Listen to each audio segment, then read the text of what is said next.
We ended our previous episode with our COVID pyramid, built layer upon layer of lies, deceit, fraud and scandals. Now of course you're wondering by now, how come so many hospitals, doctors and healthcare workers in general went along with all of the above? Can a scam so huge be kept a secret by so many people? We have reached the capstone of our nauseating COVID pyramid. We shall name the capstone M&M, Money and Murder in Hospitals. Shocking as it may sound, we've seen it before. Remember the unjust administering of the killer drug midazolam in the UK, as shown in part 19?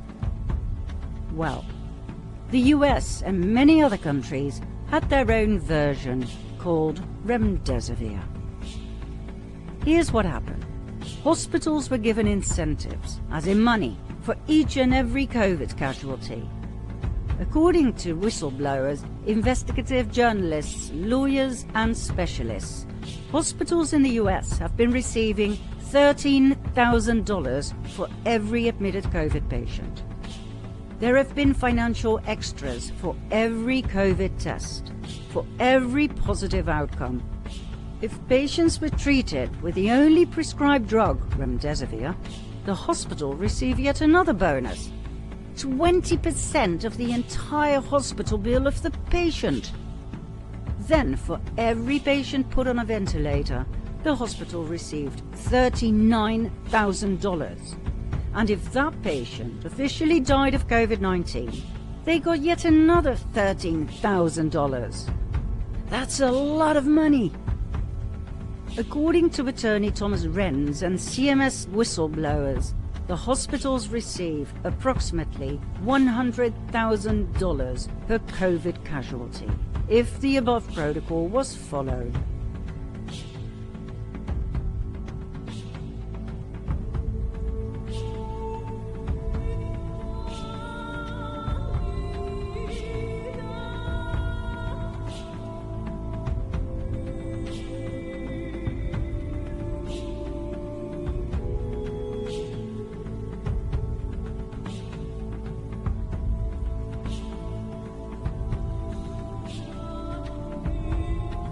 Now the thing is, the American hospitals receive this money in advance, based on the COVID predictions, based on the flawed models of people like Birx.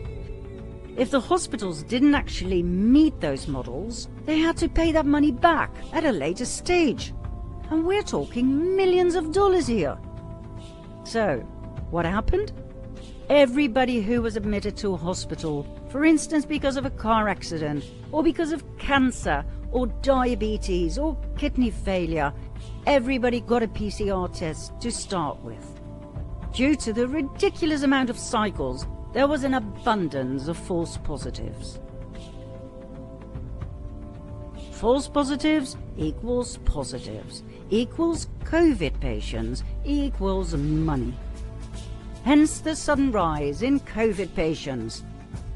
Then, remdesivir left its detrimental mark, just like midazolam had done in the UK. You see, remdesivir is not a new drug. It was used in 2018 during the West African Ebola outbreak. It was known to have severe adverse effects such as kidney damage, liver damage, and even death. Yet, in 2020, Anthony Fauci directed that remdesivir was to be the drug hospitals used to treat COVID-19. Hence the incentives. So, what happened next? Those poor patients only got worse, after which they were put on a ventilator. After all, that was yet another bonus of many thousands of dollars pouring straight into the pockets of the hospitals. Now the problem with ventilators is that the patient is put into an induced coma. His or her breathing is taken over by a machine that puts extra pressure on the lungs, called baropressure. In the case of damaged lungs due to, for instance, pneumonia, those lungs will only get worse. They will not be able to deal with the increased pressure. the chances of that patient recovering, of being able to be taken off the ventilator and to start breathing by himself, are very, very small. Combined with organ failure as a result of remdesivir, the chances of that patient ever leaving the hospital alive are next to nothing.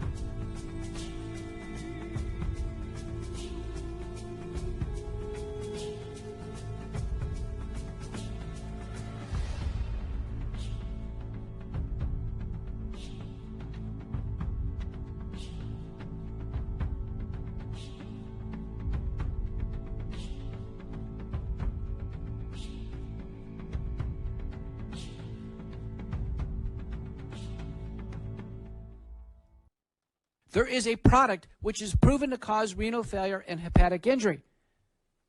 Doctors continue to give the product, causing more kidney injury. I have over 500 publications on kidney injury. I'm telling you, it contributes to death without a doubt. That is mass psychosis. Is Dr. McCullough correct? Is it mass psychosis? Or are we talking murder here? Mass murder, genocide. We think so. Why? Because the hospitals knew. The incentives were simply too massive to reject. Man's biggest temptation was deployed by the cabal, the almighty dollar. We have learned from history that not many people are capable of saying no. And so, hospitals, medical doctors, specialists, even nurses succumb to temptation and sold their soul to the highest bidder. Not all of them, thank God. Those who followed their heart and remained true to their oath of Hippocrates to help those in need are now called whistleblowers. Thanks to them, we can tell you what happened behind closed doors.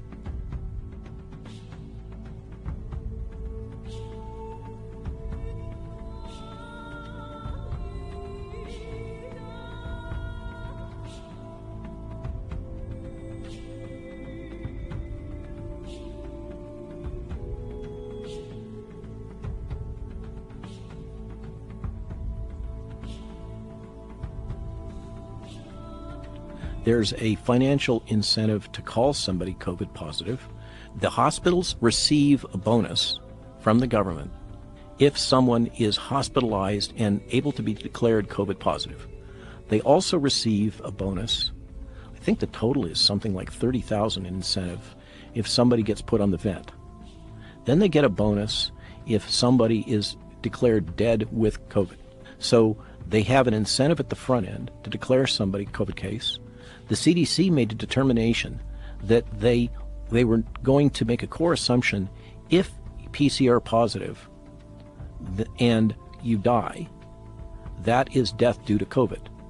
So the extreme example, just to show the absurdity, if the patient comes in with a bullet hole to the head and they do a nose swab and they come up PCR positive, they're determined to have died from COVID when in fact they died from lead poisoning. That's real? Yeah. So that it really is true that if someone has a gunshot wound and they're dying of that gunshot wound and you check them for COVID, and if they're COVID positive and they die, they mark that off as a COVID death. That is by definition from the CDC. That was a decision that was made early on. 90% of the people put on ventilators died. 90%. You have a better chance with Russian roulette. Literally. Okay? Protocol. That's a protocol. So listen, and not only is it a protocol, but they get paid to do it. A lot. When you go to the hospital, you get tested. They get paid more. When you get admitted for COVID, they get paid more. When they put you on remdesivir, they get paid more. When you get ventilated, they get paid more. When you die, they get paid more. This is perverse. We cannot even begin to describe the tragedy brought upon thousands of innocent people. Not only were they administered on false pretenses and treated wrongly on purpose, not only were their chances of ever getting out alive reduced to almost zero, they were also denied visits from their loved ones. They were denied food and water. As they became underfed and dehydrated to the point of dying, They were denied physical, consoling contact with loved ones. They were denied a priest during their last hours. Their loved ones were denied access to medical records. The COVID scam, based on nothing more than politics, destroyed hundreds of thousands of lives, all because of incentives upon incentives, bonus upon bonus, piles of money upon piles of money. Even the coroners receive government money if they put COVID-19 on death certificates. The cabal had thought of everything. The one place you should be safe, the one place where you should be handled with love, care and compassion had turned into a prison camp. A place where you are most welcome as you are worth $100,000. That is, if protocols are followed and you never leave that place alive. This sounds like a horror movie, don't you think? And we fully understand if you simply choose to refuse believing us. We too wish we were wrong, misled by conspiracy theorists and their crazy stories. But unfortunately, we lost dear friends who experienced this all the way to the bitter end.